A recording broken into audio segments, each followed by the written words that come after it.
السلام عليكم ورحمة الله وبركاته. ازيكم حبايبي؟ عاملين ايه؟ يا رب تكونوا بخير. النهاردة كده يا بنات ان شاء الله هنعمل مع بعض السمنة البلدي زي ما انتوا شايفينها كده، وهنعمل مع بعض المرتة الفلاحي. هتعمليها بكل بساطة وكل سهولة ومش هتشتريها ابدا من بره. هنعملها مع بعض وهوريكم ازاي انا بطلع القشطة ديت من اللبن.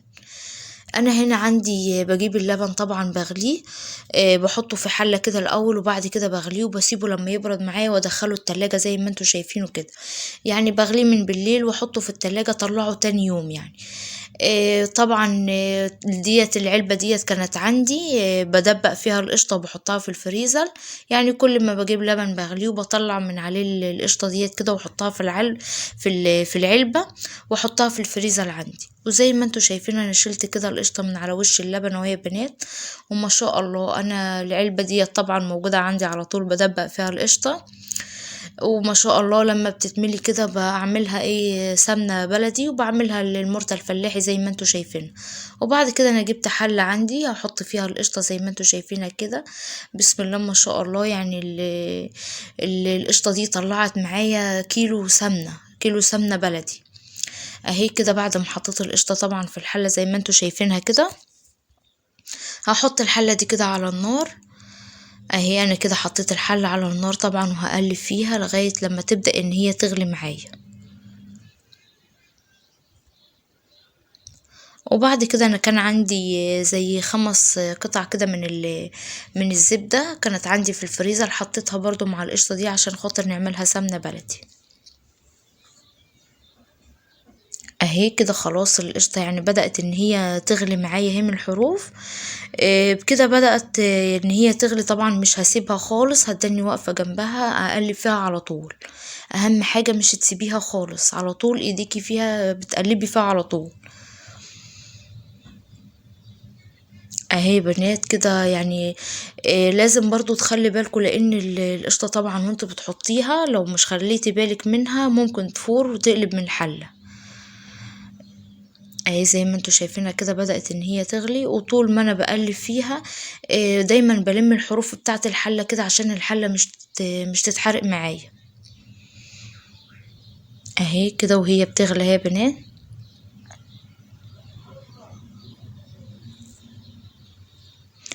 وبكده انا عندي جبت طبعا حطيت عليها معلقة من الملح.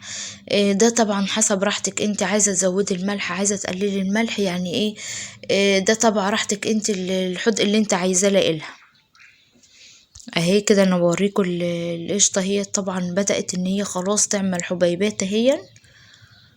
اهي وبرضو بقلب فيها ما بسيبهاش خالص لان هي بتلزق في الحلة، وبلم الحروف دايما بتاعة الحلة معايا.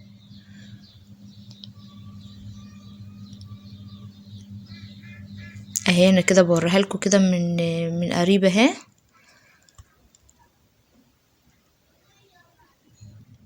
ما شاء الله يا بنات احنا يعني عملتها بكل سهولة وكل بساطة، يعني مش هتحتاج ان انت تشتريها جاهزة من بره ولا حاجة. لا ده انت هتعمليها بايديكي في البيت. اهي يا بنات يعني هي بدأت ان هي القشطة تتقل كده معايا اهي. اهي يعني انتوا لو ملاحظين السمنة بدأت اهي خلاص، السمنة فصلت فعلا عن المرتة الفلاحة اهي بوريها لكم اهي. وبكده هستنى عليها يعني زي مش هيكمل 5 دقايق ولا حاجة، برضو مع التقليب السريع كده عشان خاطر مش تلزق معايا في الحل. اهي كده بقلب فيها يعني هستنى خلاص عليها يعني مفيش دقايق عشان خاطر تاخد اللون الذهبي اللي انا عايزاه. اهي انا كده بقلب فيها بسرعة اهو.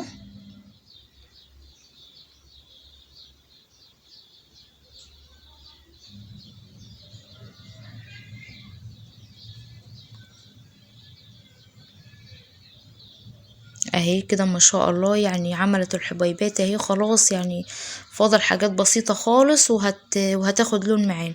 اهم حاجة تخلي بالك لان هي يعني لو مش خليتي بالك منها بتاخد لونه بسرعة خالص يعني، وممكن لا قدر الله يعني تتحرق منك ولا حاجة. او زي ما قلت لكم يا بنات انا دايما بلم الحروف بتاعه الحل عشان خاطر الحله مش تتحرق معايا او المرته تتحرق معايا.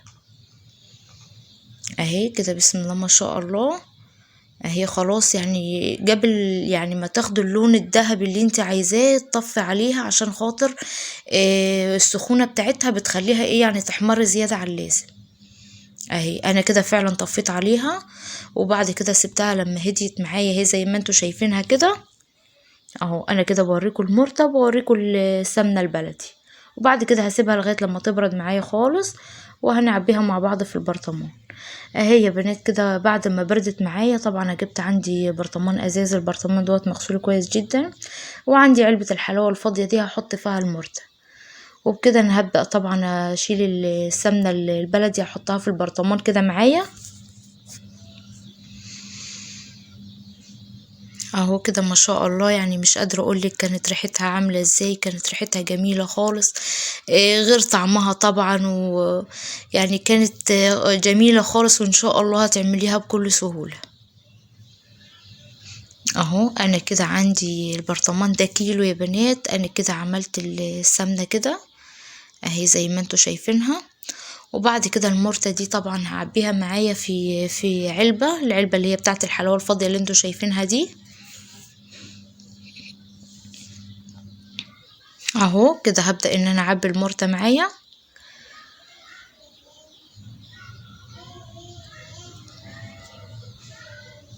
وبكده بعد ما عبيت المرتة اهو يا بنات في العلبة زي ما انتوا شايفينها، طبعا يعني لازم تسيبي عليها شوية من السمنة، عشان خاطر لما تيجي تطلعي منها بالمعلقة ولا حاجة يكون فيها إيه سمنة كده، تحطيها على النار تفك كده حاجات بسيطة، وبعد كده تاكلي منها بألف هنا وشفا.